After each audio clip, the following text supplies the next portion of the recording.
Welcome आस्वाद good taste मध्ये आपले खूप खूप स्वागत आहे। आज आपण मस्त टाइमपास रेसिपी घेऊन आलेला आहोत, भडंग चिवडा मसाला। तर चला मग वेळ न घालवता मस्त अशा रेसिपीला सुरुवात करूया। हा भडंग चुरमुरेचा पुडा आहे, अर्धा किलोचा, पाहू शकता अशा प्रकारचा। आता आपल्याला प्रथम कट करून घ्यायचा आहे। कट करून चाळणीने चाळून घेणार आहे। हे चुरमुरे पाहू शकता अशा प्रकारचे चुरमुरे असतात, पाहू शकता। प्रथम आपल्याला हे चाळून घ्यायचे आहे,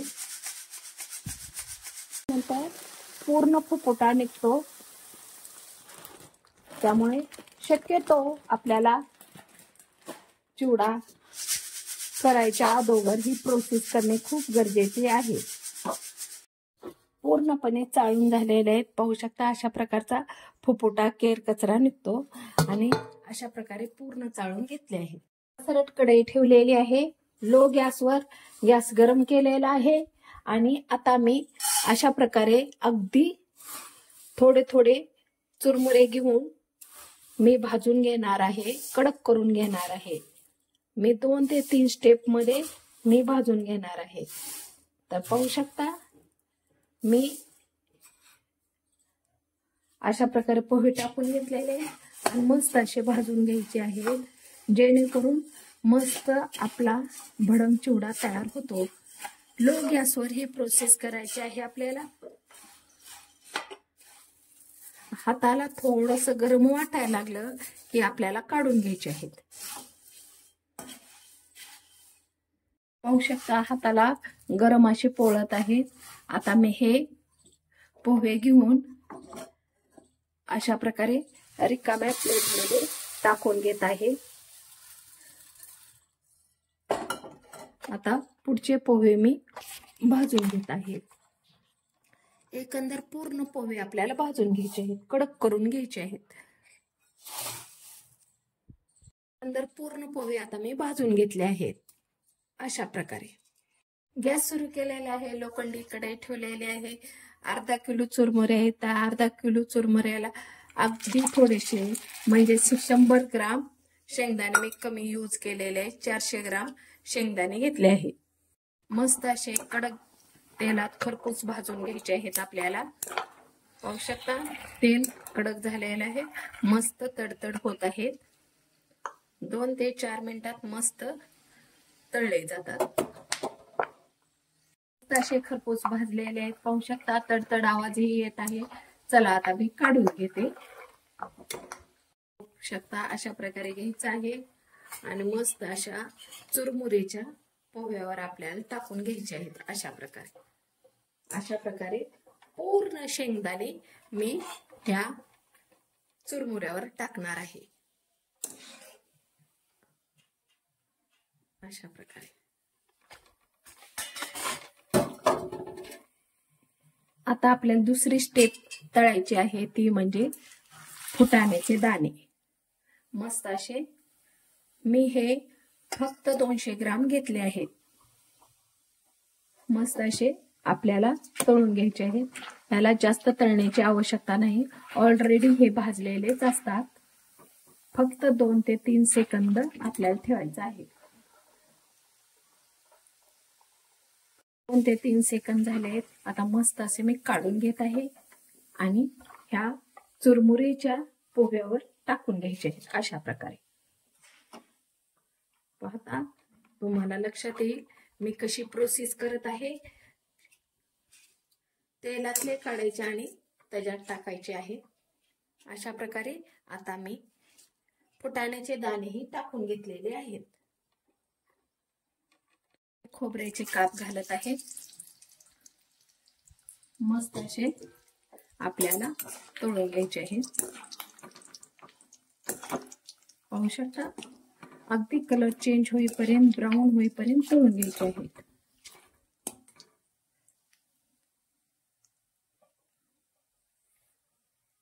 मस्त असा ब्राऊन कलर झालेला आहे, पाहू शकता। अशा प्रकारे जास्त काळेही करायचे नाहीत आणि जास्त पांढरेही ठेवायचे नाहीत। अशा प्रकारे मस्त असे खोबऱ्याचे काप तळून घ्यायचे आहेत, साईडला असे झारण करायचे आहे, तेल पूर्ण नितळलं जातं आणि हे नंतर आपल्याला चिवड्याच्या प्लेटमध्ये टाकून घ्यायचे आहेत अशा प्रकारे.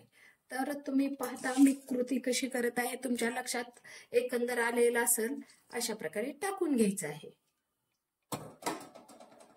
मक्याचे पोहे पाहू शकता, मस्त असे मक्याचे पोहे आपल्याला तळून घ्यायचे आहेत. मस्त कडक तेल झालेलं आहे. मक्याचे पोहे किंवा मक्याच्या पापड आपल्याला तळून घ्यायचे आहेत अशा प्रकारे. पाहू शकता अगदी 2 मिनिटात तळले जातात आणि हे पूर्ण आपल्याला चुरमुऱ्यावर टाकून घ्यायचे आहेत. अशा प्रकारे टाकून घ्यायचे आहेत. पाहू शकता किती सुंदर तळले गेलेले आहेत, एकदम झटपट झालेले आहेत. अशा प्रकारे मी फक्त एक छोटी वाटी मक्याचे पोहे घेतलेले आहेत किंवा तुम्ही ह्याला पापडही म्हणू शकता.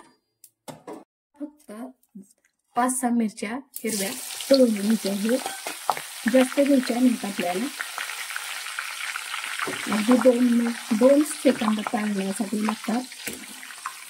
मस्त असे तळून घ्यायचे आहेत.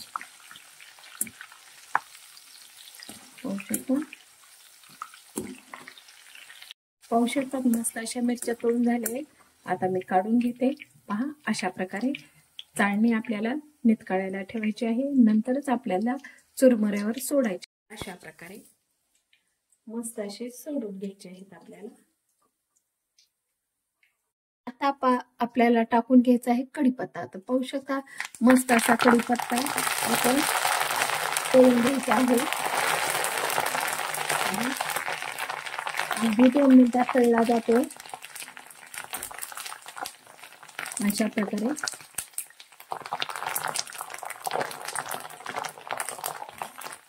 मस्त कढीपत्ता तळून झालेला आहे. आता आपण हा कढीपत्ता चुरमुऱ्यावर टाकणार आहोत.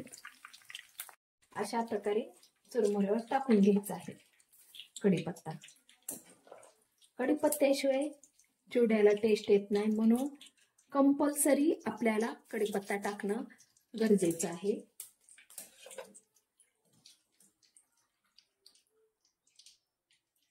तसं तेल गरम आहे. आता मी गॅस बंद करते आणि आपल्याला जेवढं पाहिजे सारणसाठी तेवढंच तेल ह्याच्यामध्ये ठेवून घेते. बाकीचं तेल मी काढून घेते. मस्त असं तेल मी पाहिजे तेवढंच घेतलेलं आहे. गॅसवर ठेवलेलं आहे गरम व्हायला. आता प्रथम आपल्याला मोहरी टाकून घ्यायची आहे. मस्त अशी तडतड करून घ्यायची आहे. तडतड झाली की भरपूर असे जिरे घालायचे आहेत. मस्त तडतड होऊ द्यायचे आहेत. आणि अख्खा लसूण आहे ना, तो बारीक असं 2 प्रकारे बारीक थोडंसं ठेचून घ्यायचं आहे अख्खा लसूण आणि ते टाकून घ्यायचं आहे. आणि आता ह्या कंडिशनला गॅस बंद करायचा आहे. आता मी थोडीशी लाल मिरची घालत आहे. मस्त असं हलवून घ्यायचं आहे. हळद आणि चवीनुसार मीठ. मस्त असं सारण हलवून घ्यायचं आहे. पहा अशा प्रकारे मस्त असं हे सारण थंड झालेलं आहे. पाहू शकता. आता हे सारण आपल्याला अशा प्रकारे टाकून घ्यायचं आहे. पहा अशा प्रकारे मस्त असं टाकून घ्यायचं आहे. आता हे खालीवरी करून आपल्याला मस्त असा कलर आणायचा आहे. चला आता मी एका टोपल्यात काढून घेते हे सारण. मस्त अशा टोपल्यात मी हे सारण घेते आणि पूर्ण खालीवरी करून घेते.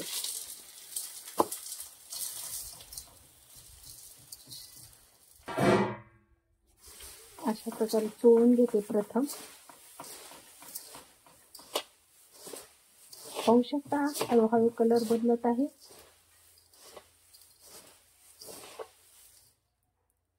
पाहू शकता एकदम मस्त कुरकुरीत आणि खुसखुशीत असा आपला भडंग चिवडा तयार झालेला आहे. पहा अशा प्रकारे एकदम मस्त झालेला आहे. झणझणीत आणि कुरकुरीत झालेला आहे. तर आता तुम्ही म्हणताल कसं खायचं, तर चला तुम्हाला खाण्याची बी पद्धत दाखवते. मस्त असा गॅस चालू झालेला आहे आणि त्यात हे चिवडा ठेवायचा आहे. मस्त खरपूस आणखीन आपल्याला भाजून घ्यायचं आहे.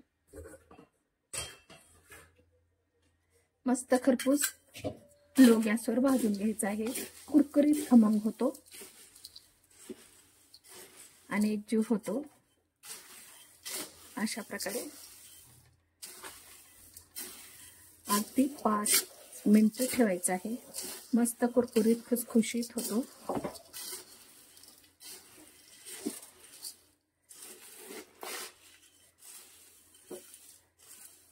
अशा प्रकारे मी कुरकुरीत करून घेतलेला आहे. पाहू शकता मस्त अशी आपली प्लेट सजवलेली आहे. चिवडा खाण्याची एकदम भन्नाट आणि तुम्हाला सुंदर अशी पद्धत दाखवते.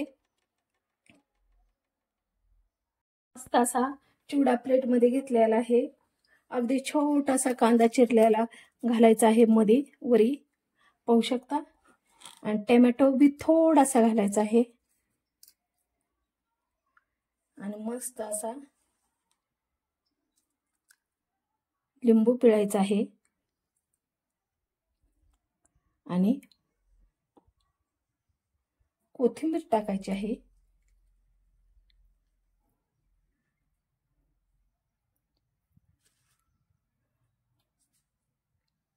अशा प्रकारे भडंग चिवडा मसाला आणि रेसिपी तयार झालेली आहे. एकदम भन्नाट चव देणारी आहे, भन्नाट स्वाद देणारी आहे. चला मग तुम्हाला ही रेसिपी कशी वाटते कमेंट बॉक्स मध्ये लिहून पाठवा. अगदी थोडी जरी मैत्रिणींना आवडली तर लाईक शेअर सबस्क्राईब करायला विसरू नका. अशाच नवनवीन व्हिडिओ सोबत पुन्हा भेटूया. Bye, take care.